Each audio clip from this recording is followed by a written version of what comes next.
দারিদ্রতা জয় করে নজর কাড়া সাফল্য গ্রামের এক কৃতি শিক্ষার্থীর। বাবা বহুদিন ধরে অসুস্থতার কারণে তেমন কাজ করতে পারেন না। মা বাড়ি বাড়ি গিয়ে কাঁথা সেলাই করেন। সেই রোজগারে কোনো মতে সংসার চালানোর পাশাপাশি স্বামীর ওষুধের টাকা জোগাড় করেন। পড়ার ফাঁকে মাকে কাঁথা সেলাইয়ের সাহায্য করতে হতো মানবাজার 1 নম্বর ব্লকের বাড়ি শশীভূষণ হাই স্কুলের ছাত্র সব্যসাচী কুমারকে। অভাবের সঙ্গে লড়াই করে এবার মাধ্যমিকে 672 পেয়ে তাক লাগিয়েছে সব্যসাচী। বড় হয়ে চিকিৎসক হতে চাইলেও সে আগামী দিনে কিভাবে পড়াশোনা চালিয়ে যাবে তা নিয়ে চিন্তিত পরিবার। সব্যসাচীর দিদির বিয়ে হয়ে গিয়েছে। তার বাবা চৈতন্য কুমার বহুদিন ধরে অসুস্থ। মা ভারতী দেবীর কাঁথা সেলাইয়ের রোজগারে 3 জনের সংসার চলে। ছেলের এই সাফল্যে গর্বিত বাবা ও মা। অনলাইনে ফলাফল দেখে আবেগে ভেসে যায় মেধাবী পড়ুয়া। আজ রবিবার সর্বভারতীয় যুব কাউন্সিলের উদ্যোগে থেকে উত্তরীয় পুষ্পস্তবক মিষ্টির প্যাকেট সব্যসাচীর হাতে তুলে দেওয়া হলো। পাশাপাশি মেধাবী পড়ুয়াকে আর্থিক সহায়তা করা হয় কাউন্সিলের পক্ষ থেকে। এদের সংবর্ধনা দেওয়ার জন্য সর্বভারতীয় যুব কাউন্সিল কর্তৃপক্ষকে ধন্যবাদ জানায় সব্যসাচী। কাউন্সিলের চেয়ারম্যান অমরেশ দত্ত জানান, শিক্ষার্থীদের উৎসাহিত করার জন্য প্রতি বছরের মতো এবছরও সংবর্ধনা দেওয়া হলো। আগামী দিনে প্রত্যেক শিক্ষার্থীর উজ্জ্বল ভবিষ্যৎ কামনা করি। সংবর্ধনা অনুষ্ঠানে উপস্থিত ছিলেন প্রাক্তন স্বাস্থ্যকর্মী দয়াময় দত্ত, শিক্ষক সন্দীপ মণ্ডল, বিভাস রজক সহ বিশিষ্টজনেরা। আচ্ছা, মাধ্যমিকে মোট কত নম্বর পেয়েছো? 672। কেমন লাগছে? ভালো লাগছে, তো আর একটু বেশি ভালো হতো।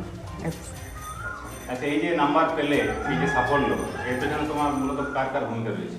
স্কুলের শিক্ষক, মা বাবা, যারা সবসময় যারা আমাকে অনুপ্রাণিত করে, প্রতিটা পদক্ষেপে গিভ আপ করতে দেয় না, তারা মুভ অন করতে বলে, তারাই। এরপর কি নিয়ে তোমার পড়ার ইচ্ছে আছে? এরপর সায়েন্স নিয়ে পড়ে একটা ভালো মেডিকেল কলেজে ডাক্তার হবার ইচ্ছা আছে।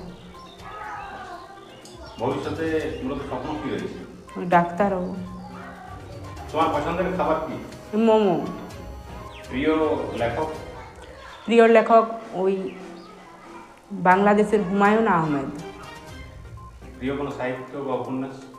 আমি পদ্মজা বলছি, ওই ইলমা বেহরোজ। শখ কি রয়েছে? শখ রয়েছে সেরকম শখ বলতে গেলে ক্রিকেট খেলা, তাছাড়া শখ আলাদা আছে, ওই উপন্যাস পড়ি। প্রিয় সিনেমা? প্রিয় সিনেমা হেমলক সোসাইটি। তোমার নাম? সব্যসাচী কুমার। কোন স্কুল থেকে পড়াশোনা করছো? বাড়ি শশীভূষণ হাই স্কুল। দীপু পরামানিকের রিপোর্ট, রূপসী বাংলা মিডিয়া।